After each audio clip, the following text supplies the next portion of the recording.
Bueno, bendigo a todos los que están mirando desde su casa, a todos los que van a ver el día de mañana. Bendigo a los que me ven el jueves, el viernes, cuando hay un lugar después del almuerzo. Los bendigo. Me contó un pastor una historia que me encantó y se la quiero contar. Resulta que una abuela se prepara tempranito, las abuelas siempre se preparan temprano. Se preparó tempranito, se cambió, se maquilló, se puso linda, agarró la cartera de ir al culto, los zapatos de ir al culto, su Biblia, todo, estaba lista para ir. Le dice al nieto, vamos al culto, y el nieto le dice, no, Abu, yo lo miro por YouTube, mejor. La abuela salió, se fue al culto sola, después de horas, vuelve a su casa, llega, el nieto le dice, ¿cómo estuvo el culto? Tremendo, una gloria, no te puedo contar, y hablaba en lenguas la abuela, y se movía, y adoraba. Tuvo multiplicación, abundancia, salud, renuevo, de todo le pasó por ir al culto, bendecidísima. Entonces el nieto le dice, Abu, ¿qué vas a cocinar? Y ella lo mira y le dice, y Abu, ¿que te gusta YouTube? ¿Por qué no te pones un capítulo de MasterChef? Entonces entendemos que algunas veces hay que venir a comer a la casa de Dios. Aleluya. Así que vamos a estar nosotros que estamos presentes y los que por ahora están mirando desde casa, atentos a la palabra del Señor. El Señor tiene respuestas para cada uno de nosotros. ¿Cuántos tuvieron respuesta de parte de Dios? ¿Cuántos están esperando otra respuesta de parte de Dios? Todos estamos en ese proceso. Hemos recibido cosas muy bellas, el Señor nos ha bendecido tremendamente y ahora estamos a la expectativa, estamos listos para que el Señor esté ahora soltando sobre nosotros algo todavía mayor. Estamos esperando una gran respuesta. Alguno por ahí se olvidó. Alguno por ahí dejó de orar por algo. Alguno dijo, no, pedí muchos años, ya está, aflojé. Se ve que no era de Dios. Para saber si no es de Dios, solamente hay que ir a la palabra. Así que es muy bueno que hoy podamos estar pidiéndole a Dios que lleguen esas respuestas. La respuesta de Dios llegará. Porque Dios no es hombre para que falle. Dios cumple. Algunas veces, ante el camino difícil, ante las situaciones especiales que nos tocan pasar, aparece la duda y podemos llegar a pensar, ¿será que Dios no escuchó mi oración? Quiero decirte que tu oración fue escuchada, tu oración fue dada. La respuesta de Dios muchas veces se retiene, se demora, y eso tiene que ver con algunas situaciones que hoy vamos a ir enumerando. Pero que hay respuesta, hay respuesta. Ministrarlo al de al lado porque tiene duda, decirle, hay respuesta. La respuesta de Dios llegará y llegará a su tiempo. 1:7 del libro de Lucas dice, y no tenían hijo porque Elizabeth era estéril. Y ambos eran ya de edad avanzada. Y aconteció que ejerciendo, diga conmigo, ejerciendo, Zacarías el sacerdocio delante de Dios, se le apareció un ángel del Señor puesto en pie a la derecha del altar del incienso. El ángel le dijo, Zacarías, no temas, recibí esta palabra en tu corazón, no temas. Y entonces le dijo, porque tu oración ha sido oída, y tu esposa Elizabeth te dará a luz un hijo, y llamarás su nombre Juan, y tendrás gozo y alegría. Gozo y alegría. Aleluya. Decirle al que está al lado, viene la respuesta. Decirle ahora, vas a estar embarazada. No, viene la respuesta. Viene la respuesta. Entendemos que el Señor tiene preparado algo glorioso para nosotros. Ahora, yo me imagino este varón un año pidiendo, mientras que sus hijos, mientras que sus amigos tenían hijos. Me imagino 2 años. Me imagino toda una década orando por un hijo, mientras que matrimonios amigos le mostraban su bebé. Me imagino 20 años orando, mientras que ya veía grandes muchachos que se volvían a casar y hasta que tenían hijos y él todavía sin hijos. Y en algún momento dejó de orar. Pero nunca dejó de servir al Señor. El ángel llegó cuando él estaba sirviendo al Señor. Pudiera ser que nuestra fe se opaque, pudiera ser que decaiga nuestra fe, pero nunca debe pasar que dejemos de servir al Señor. Lo que la palabra nos enseña que pasaron décadas, pasaron años y llegó la respuesta. Al llegar la respuesta, lo encontró a Zacarías en una postura de duda, de poca fe. Lucas 1, versículo 18 al 20, dice, y dijo Zacarías al ángel, ¿en qué conoceré esto? La verdad que el cuadro muestra claramente lo que pasaba en el corazón de él. Que se te aparezca un ángel, que tengas clara revelación que es un ángel de Dios. La verdad que ya el evento en sí mismo es glorioso. Y en lugar de darle gloria al Señor por esa noticia que llega, por esa respuesta que llega, empieza con cuestiones. Entonces empieza a darle explicaciones de lo que él había juntado en su corazón durante todos esos años donde había orado y no había tenido respuesta. Porque cuando oramos y no tenemos respuesta, lo que sucede es que empezamos a darnos explicaciones a nosotros mismos. Y decimos, bueno, no era el tiempo, pero ya tampoco es el tiempo, porque ahora estoy viejo, porque ahora soy grande, porque ahora no puedo, porque ya pasó el momento, porque eso era para cuando tenía 15, para cuando tenía 16, era para cuando tenía 50, era para cuando tenía la edad que vos disponga. El tiempo del Señor es el tiempo del Señor. Es el tiempo del Señor. Y respondió el ángel y le dijo, yo soy Gabriel. He aquí estarás mudo, no podrás hablar hasta el día que esto sea hecho, por cuanto no creíste mis palabras, las cuales se cumplirán a su tiempo. Entendemos entonces que la palabra que el Señor manda, la respuesta que el Señor trae para nuestro pedido, también viene acompañada de un proceso y tiene un tiempo, pero que también podía decaer y que podía afectar aún la fe de su compañera. Por eso, habiendo comenzado con esas palabras, le puso fin a esas palabras, enmudeciéndolo, para que la fe de Elizabeth no decaiga. Zacarías ya no creía ni esperaba ese milagro. Él lo había entendido como algo que ya había sucedido. Había pasado su tiempo y él no había tenido hijos. Zacarías tal vez estaba con una fe caída y por poder hablar iba a afectar la fe de su esposa. La idea entonces es que no renunciemos a la oración que hicimos y creamos que el Señor trae la respuesta. Ni tus sueños, ni tus deseos, ni aquello que está alineado a la voluntad de Dios, por más que se tarde, no va a quedarse en ese lugar. Viene rumbo a tu vida. Viene rumbo a tu vida. Dios es nuestra fuerza. Filipenses 3, versículo 12, Pablo lo explica de esta manera. No que lo haya ya alcanzado, ni que ya sea perfecto, mas prosigo para ver si alcanzo aquello para lo cual también fui alcanzado por Cristo Jesús. Hermanos, yo mismo no pretendo haberlo ya alcanzado, pero una cosa hago, decirle al que está al lado, pero una cosa hago. No olvidando ciertamente lo que queda atrás, extendiéndome a lo que está delante, prosigo al blanco, al premio del supremo llamamiento de Dios en Cristo Jesús. ¿Qué dice la palabra? Prosigo en el nombre de Jesús. Contale al que está al lado, dale el testimonio. Prosigo en el nombre de Jesús. Esta palabra nos impulsa a creer que Dios tiene cosas grandes para nuestras vidas. Delante del Señor van a haber revelaciones, va a haber guía, va a haber expresiones que nos van a mostrar, que nos van a asegurar que ya viene. Pero también delante de nosotros va a aparecer el enemigo a querernos ministrar, a hacernos sentir que no somos merecedores, que ya no viene, que Dios se olvidó de nosotros, que Dios a nosotros no nos escucha, que Dios escuchó al de al lado, que Dios escuchó a otro que empezó hace menos tiempo que yo, pero conmigo se tarda.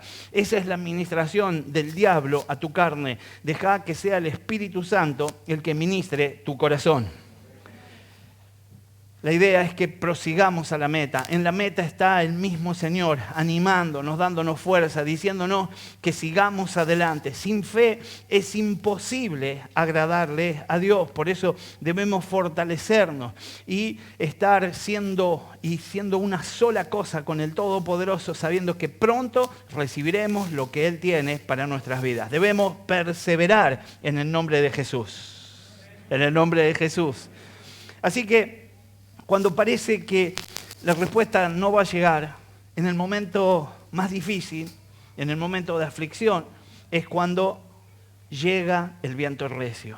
Hay varios pasajes y bueno, yo estaba siendo inspirado justamente por lo que estamos hablando a escribir algo sobre los vientos recios de la Biblia, pero específicamente tenemos presente el de Hechos, cuando llega ese viento recio, irrumpe y ese lugar es lleno de la presencia del Señor y todos son colmados del Espíritu Santo de Dios y comienza una nueva dispensación, comienzan los ministerios. Los hombres que fueron nutridos y llenos del poder de Dios ahora salían, hacían milagros, prodigios, señales, cautivaban de a miles de personas con su discurso y tenemos que ir por ese viento recio en el nombre de Jesús. Queremos más de eso. Lo vimos, lo experimentamos de continuo en nuestras reuniones, en la vigilia y hoy el viento recio también va a actuar en este lugar. Pero la Biblia habla de otro viento recio, un viento recio que sencillamente generó favor y misericordia, que fue respuesta de Dios a un momento especial en una necesidad. En el capítulo 14 de Éxodo aparece allí por el 20, 21 la palabra viento recio. No quiero meterme en todo el pasaje porque se nos va a hacer muy largo, pero lo que sucedió es que el pueblo de Dios cruzó en seco por el mar. Amén. Ahora, todos hemos visto una película, todos hemos visto una imagen, un video que nos muestra esa situación. Moisés al borde de las aguas, levanta la mano, las aguas se abren, comienzan a pasar. Inmediatamente que están llegando del otro lado, las aguas vuelven a su lugar. Los egipcios que venían persiguiéndolos son atrapados y todos mueren. Ahora, parecería que la Biblia nos lleva a otra situación. Lo primero que nos enseña la palabra, y usted lo puede leer en ese mismo capítulo, un poquito antes, es que el Señor ya estaba ejerciendo dominio de la luz y la oscuridad. Y el pueblo del Señor estaba en luz, mientras que los egipcios estaban en oscuridad. Moisés estaba en la luz extendiendo la mano y los egipcios estaban en la oscuridad sin poder llegar a ese destino, donde estaba Moisés, al borde de las aguas. Aunque parecía amenazante, aunque parecía que ya llegaba la muerte para los que estaban ahí, sencillamente lo que estaba pasando es que estaban retenidos en esa oscuridad. El Señor le ordena a Moisés que levante la mano para que las aguas se abran y entonces dice la Biblia que él levantó la mano y comenzó a soplar un viento recio desde el oriente, desde enfrente. Y eso nos está diciendo que el mar no comenzó a abrirse desde donde estaban, como en otro caso con Josué, sino que comenzó a abrirse desde el otro lado hacia él. Y mientras se percibía el viento recio, los sentidos, la vista, los ojos, no podían ver que el mar está abierto. Pero la respuesta estaba en camino. Quiero dejarte esto en tu corazón. Hay algo que está llegando, hay algo que está en camino, hay algo que ya está haciendo el Señor. El viento recio lo está trayendo sobre tu vida. Aleluya. Dios trajo a través de ese viento recio la posibilidad de encolumnar las aguas de tal manera que formó dos paredes para que ellos pasaran en seco y luego libró a todo ese pueblo y se levantó un juicio contra el pueblo que lo perseguía. Cuando aprendemos esto entendemos que en algunas ocasiones necesitamos esperar los tiempos de Dios. En algunas ocasiones tenemos que poner a funcionar la confianza en Dios. En otras ocasiones también deberíamos estar apelando a la luz de Dios y también deberíamos tener una oración para que no haya luz, sino para que la oscuridad retenga a aquel que se quiere levantar en contra de nosotros. Vamos entendiendo entonces que pudiera haber alguna cosa que demore, algún obstáculo para que llegue la respuesta de Dios.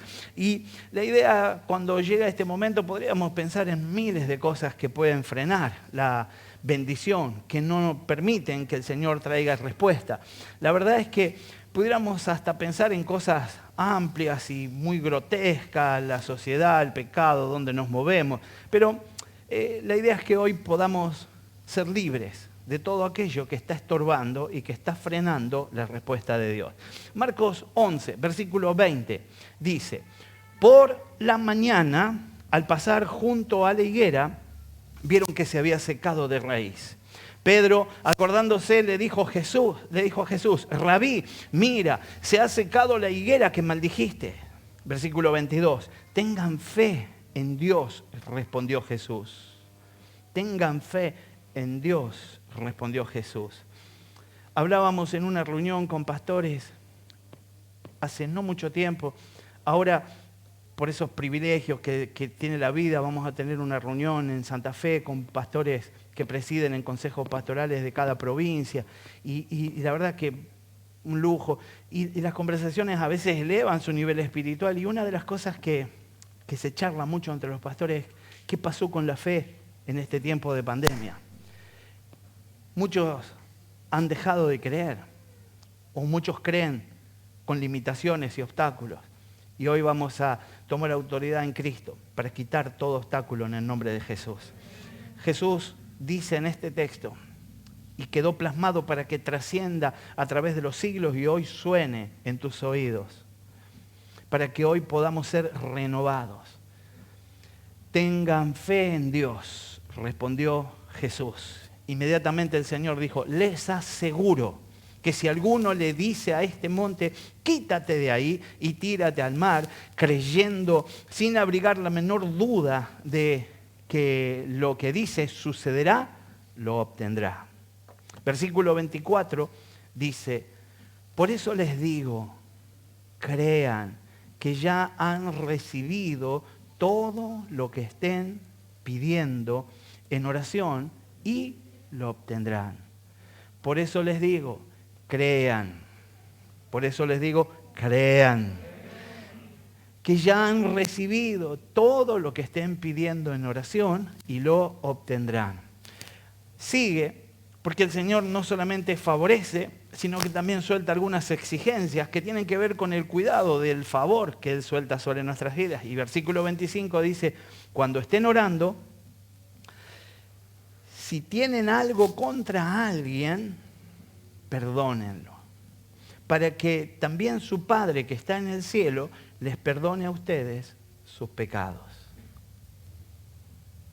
Mirá lo que está al lado de decir, tenés una cara de perdonador.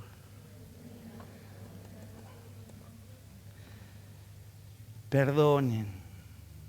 Cuando uno no perdona, retiene algo putrefacto.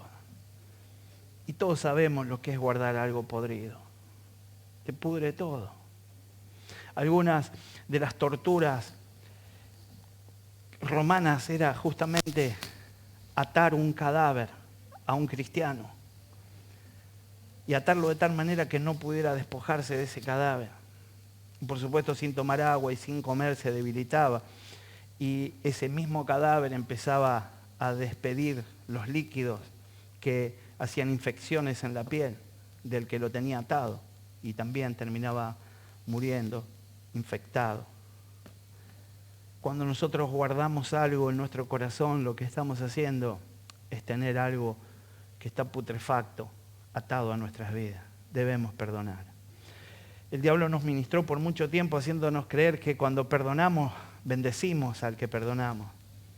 El que perdonamos ni se entera que lo perdonaste ni que no lo perdonaste muchas veces. Pero el que es libre de lo que trae, de lo que causa la falta de perdón, sos vos, somos nosotros. Debemos estar atentos a lo que el Señor dice y dispuestos a perdonar en el nombre de Jesús. En el año 2010 fue recibida una carta en una alcaldía de un pueblo que se llama Seix, en Francia. Y esa carta parecería que no tiene nada raro que llegue una carta, que llegue un correo, pero estaba fechada 220 años atrás. Parece que se había atrasado en llegar la respuesta. Era la respuesta a un pedido de ese pueblo para poder ser ciudad. Las autoridades de Francia habían dado la respuesta, pero quien tenía que mandar esa carta en 1790, 220 años antes, cuando escribió el destino, en lugar de poner Seix, puso Sais, que es un pueblo vecino, que se escribe con una letra de diferencia nada más. Y la carta terminó en otro lugar.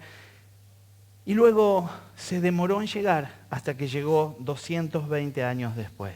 Quiero aprender de este evento que, aunque tarde, la respuesta va a llegar. Va a llegar. Dios está dispuesto a darnos todo lo que le pedimos, dice el versículo 22 y 23 que ya leímos, pero esas respuestas no llegan a nuestras vidas por los obstáculos. Hay grandes obstáculos, como decíamos hoy, que tienen que ver con la falta de oración. Alguien que no ora, que no tiene casi ni relación con Dios, por supuesto que va a tener obstáculos para que llegue lo que pide, porque pidió una vez y luego dejó de orar, y después quizás ni congrega ni está en comunión con el Señor, y por supuesto que eso es un obstáculo. También, aparte de la falta de oración, pudiéramos hablar de la falta de fe. Aquel que ya pide negándose y declarando que no va a recibir, pido por las dudas, a ver qué pinta, a ver qué onda, pero la verdad es que no tengo mucha fe en lo que estoy pidiendo, posiblemente no reciba. Pero también hay otros que pudiéramos tomar en cuenta hoy, que son aquellos obstáculos pequeños que están en nuestro corazón, aquellos que estuvimos mencionando, como la falta de perdón. Si quiere anotar Marcos 11, versículo 25. La idea es que un corazón que rehúsa perdonar permite que crezcan raíces de amarguras, de rencor, de odio, y no permiten que la gracia de Dios se derrame en nuestras vidas. Hebreos 12, versículo 15 dice: asegúrense de que nadie deje de alcanzar la gracia.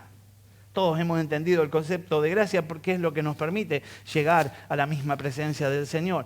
Entonces dice, asegúrense de que nadie deje de alcanzar la gracia de Dios. De ninguna raíz de amargura brote y cause dificultades y corrompa a muchos. Porque eso es lo que hace una raíz de amargura. Corrompe a muchos. No solo te afecta a vos, afecta a tu familia, afecta a tus hijos, afecta a todo tu entorno. Por eso debemos ser gente perdonadora. Dios quiere que perdonemos así como Él nos perdonó a nosotros y quiere soltar esa bendición. Quizás lo que hoy esté sucediendo lo disfrazamos y le cambiamos el nombre, pero cuando nos negamos a perdonar, lo que está sucediendo es que estamos en rebeldía y vamos a estar de acuerdo con Dios. De acuerdo con Dios. El segundo obstáculo, la falta de amor. Vamos a enfocar el amor en el amor conyugal, en la situación de la casa, pero vos podés llevar esta misma palabra al trato con los hijos, al trato con algún compañero, con algún amigo. La idea es que seamos inspirados en esta palabra, pero que podamos entender que se trata de manifestar el amor que Dios ha soltado sobre nuestras vidas. Primera de Pedro 3, versículo 7 dice: de igual manera ustedes, esposos, sean comprensivos en su vida conyugal, tratando cada uno a su esposa con respeto, ya que como mujer es más delicada. Y ambos son herederos del grato don de la vida. Así, nada estorbará las oraciones de ustedes. Cuando vamos a este punto, la idea es que podamos entender que este texto, aplicado en todos los órdenes de la vida, nos daría muchísimas satisfacciones. Si nosotros estuviéramos atentos y estuviéramos mirando a los demás como más delicados que nosotros, si nosotros miráramos a nuestros amigos como más delicados que nosotros, no solo a nuestra esposa, miráramos también a nuestros compañeros de trabajo, a gente con la que nos asociamos, podamos decirle, la verdad es que te veo como más delicado y voy a tener cuidado de no dañarte. Cuando hablamos de delicado, hablamos de fragilidad. Entonces estamos entendiendo que estamos manifestando el amor al tener cuidado de ello. Algunas personas pasan mucho tiempo orando. Algunas personas manifiestan tener fe, pero maltratan, ofenden y pudieran abusar de su propia familia. Dios no sería justo en darles una bendición, en contestar, en traer una respuesta a esas vidas. ¿Será que los que estamos acá podemos levantar nuestras manos para clamar al Señor con libertad? ¿Será que podemos orar con libertad o tenemos algún obstáculo en nuestro corazón? Preguntar al que está al lado, ¿cómo está tu corazoncito?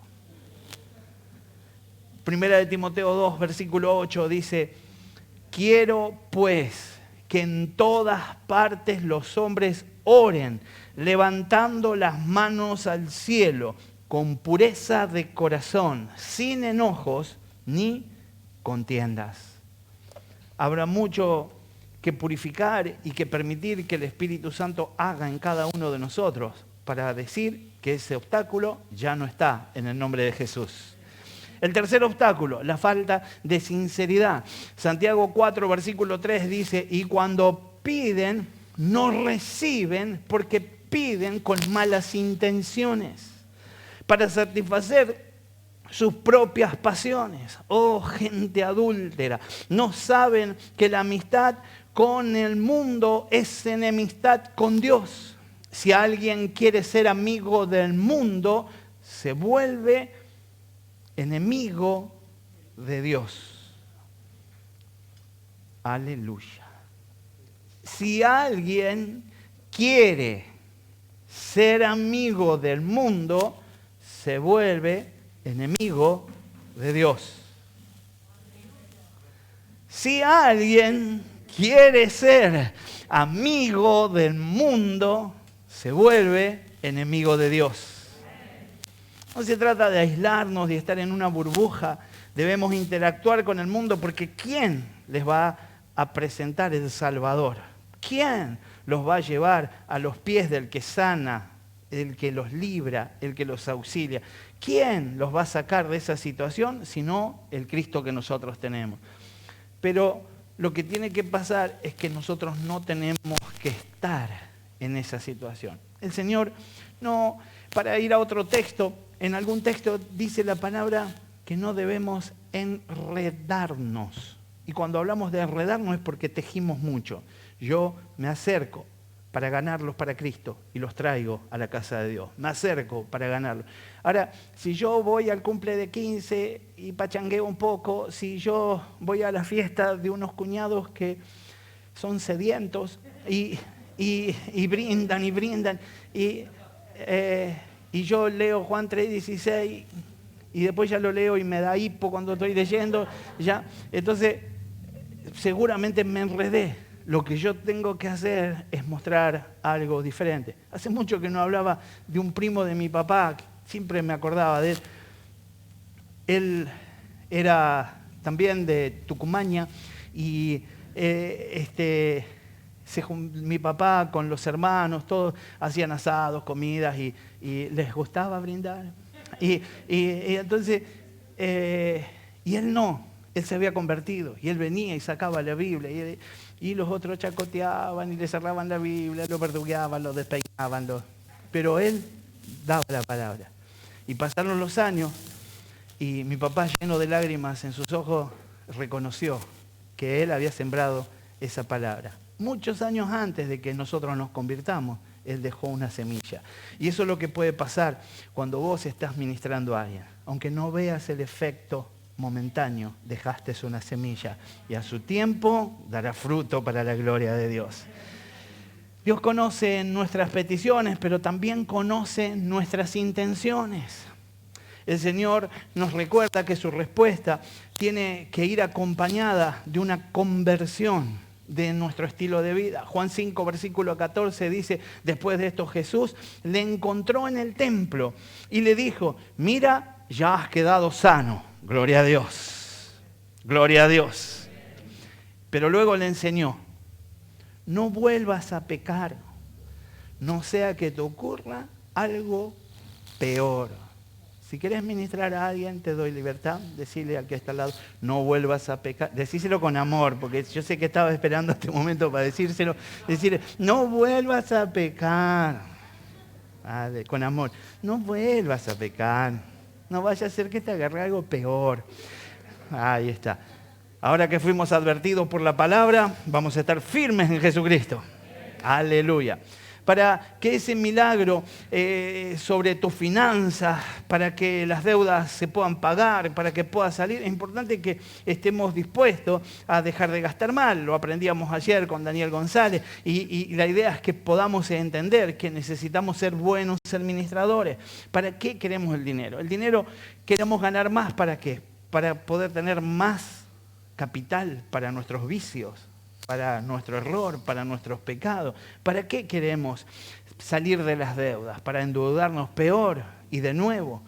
La verdad es que muchas veces oramos y oramos mal. ¿Será que en algún lugar alguien ora por la mujer del prójimo? ¿O por la prójima? A veces sucede que alguien por ahí admira a alguien y dice, si mi esposa fuera, si yo tuviera una de esas. Y se lo toman tan en serio que va en busca de esa, nada más y nada menos. Pero esa tiene un varón de Dios al lado. Entonces, seamos sensibles y entendamos que debemos pedir claramente. Cuando pedimos a Dios decimos, lo que vos tenés para mí, aunque yo tengo un modelo ya estructurado, aunque a mí me gustaría que hable como acá, que cante como acá, que lea como allá, que baile como... Lo que vos tenés para mí es superior a todo lo que yo pueda imaginarme. Y ya viene en el nombre de Jesús. Cuarto obstáculo, la falta de sabiduría. Juan 5, versículo 14, dice, esta es la confianza que tenemos al acercarnos a Dios, que si pedimos conforme a su voluntad, Él nos oye. Y si sabemos que Dios nos oye todas nuestras oraciones, podemos estar seguros de que ya tenemos lo que le hemos pedido. Y si sabemos que Dios oye todas nuestras oraciones, podemos estar seguros de que ya tenemos todo lo que le hemos pedido. Aleluya. Nos falta sabiduría porque estamos pidiendo lo que Dios no nos va a dar, porque estamos pidiendo lo que no es su voluntad. Dios no nos va a bendecir para pecar.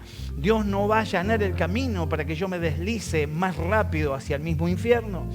Alguno pudiera estar pidiendo para poder cometer ilícitos, para poder emborracharse, para poder salir. Alguno pide un coche para trabajar, pero cuando tiene ese coche no lo usa para trabajar. Alguien pide poder crecer en sus finanzas, pero apenas crece se llena de orgullo y desprecia a los que están en la misma condición que estaba él antes de ser bendecido. Podemos hoy pedirle al Señor sabiduría y alinearnos con Dios. El Señor no va a bendecir tu condición de trabajo si es para que sigas metiendo la mano en la lata, para que sigas robando, para que sigas de alguna manera defraudando. Hoy podemos alinear nuestra oración a la voluntad de Dios a través de su palabra. ¿Cuáles serán los obstáculos que están impidiendo que nosotros veamos la respuesta, la bendición en nuestra vida? Él quiere contestarnos. Ya corregimos ese detalle, ya sacamos de nosotros ese obstáculo.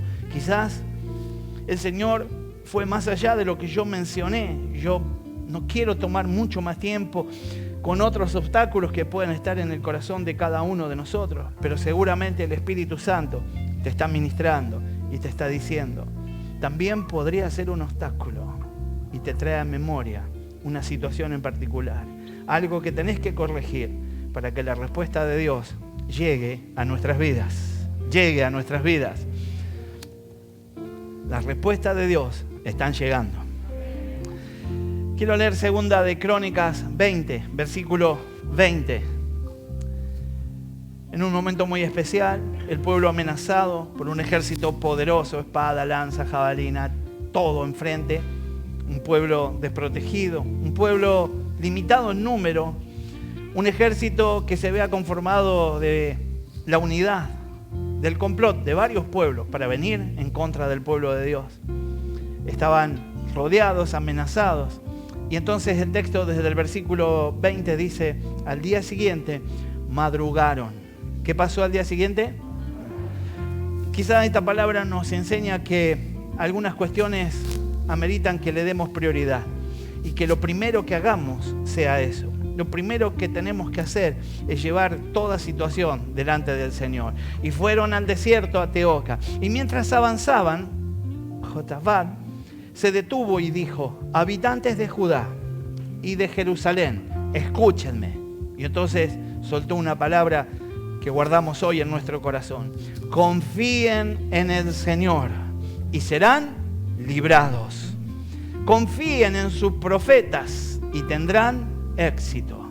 Hoy día los profetas del Señor son el hombre de la casa, la mujer de la casa, el que toma autoridad en la lectura bíblica, y la verdadera y profunda, la perfecta profecía que es la palabra de Dios fluye en nuestro hogar en voz del profeta que está usando. No estamos hablando del ministerio del profeta, estamos hablando de la actividad profética que tenemos los cristianos en nuestro hogar para confesar y para soltar profecía perfecta, que es la palabra de Dios. Por eso deberíamos confesar un poco más seguido en nuestro hogar, en nuestro ámbito, en nuestro lugar. Podríamos decir, habitantes de Luis Guillón, habitantes de Esteban Echeverría, de Lomas de Zamora, de Ezeiza, habitantes de Almirante Brown, habitantes de alrededor, habitantes de Buenos Aires, habitantes de Argentina. Podríamos decir, confíen en el Señor y serán librados. Confíen en sus profetas y tendrán éxito.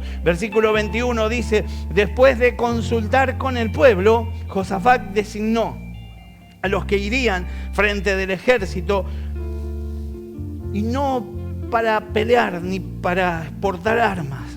No buscó los más capacitados para la guerra, sino que buscó gente que tuviera la inquietud de adorar.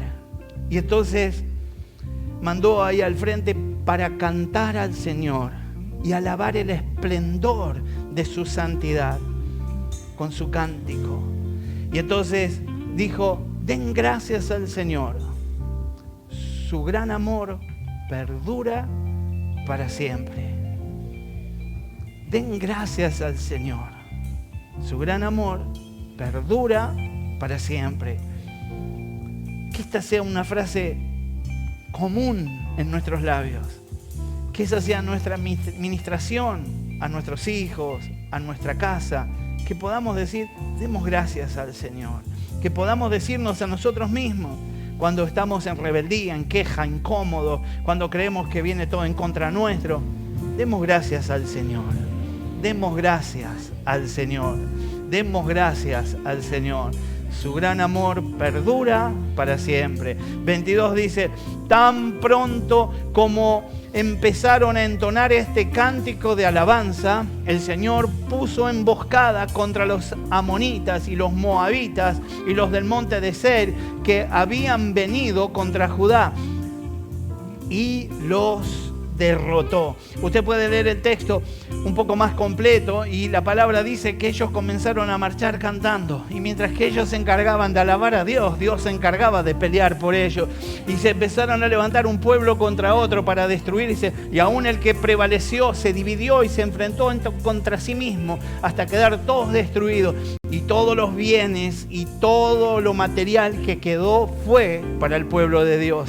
No solamente protegió, sino que proveyó para la gloria del Santo. Entendemos entonces que hoy podemos tomar una nueva manera de batallar, una nueva manera de hacer guerra espiritual y confesar al Todopoderoso Dios, dándole gracias, declarando que Él es bueno, confesando que Él venció y nos ha hecho más que vencedores, creyéndole que la respuesta está en camino, que ya viene sobre nuestras vidas su gracia, que lo que Él había planeado está llegando. Dios está soltando una palabra en el medio de tu conflicto. No sé cuál es tu conflicto, pero la está soltando. En Ageo 2, versículos 6 al 9, no lo vamos a leer, pero la Biblia está diciendo en ese pasaje que hará temblar reinos en la tierra y que lo hará en medio de las naciones. Va a quedar en evidencia que Dios está de tu lado, que Dios está de tu lado. Estamos entendiendo que muchas cosas están siendo preparadas para llegar a nuestras vidas y tenemos que estar atentos a creerle. Quiero entender, mire, hablando con Nazareno no hace mucho tiempo me contaba cómo funcionan las automotrices, principalmente las de línea japonesa, y entonces hablaba. Él me decía que se produce todo al mismo tiempo para no generar espacio, para no ocupar mucho lugar, para no tener tanto stock. Pero la línea de producción de Ford hacía completamente lo contrario. La línea de producción de Ford generaba un modelo y comenzaba a fabricar cada uno de los repuestos de ese auto y acumulaba y daba trabajo y había producción. Y el trabajo de esa misma gente hacía que tuvieran el dinero como para poder comprar un auto y ellos terminaban comprando un auto. Y cuando llegaba ese momento, todos los repuestos que por años habían estado fabricando eran ensamblados y se producían cantidades y por miles de autos salían salían a la calle y estaban en manos de todos los ciudadanos de Estados Unidos. Entendemos que el Señor está trabajando y que hay mucho repuesto y que hay mucha cosa preparada y que será ensamblada y puesta en nuestras manos para la gloria de Dios, para la gloria de Dios. Ya somos bendecidos con toda clase de bendición, dice Efesios 1:3, y estamos creyendo que Dios sabe dar añadidura. Dios sabe dar añadidura. Tenemos que hacer algo hoy que suena raro. Hoy tenemos que hacer algo que no es común en nosotros. Hoy tenemos que levantar las manos al cielo. Hoy tenemos que comenzar a celebrar la victoria de nuestro Señor. La victoria de nuestro Señor. Él ha vencido, la respuesta viene. Y estamos entonces atentos a recibir lo que Él tiene para nosotros.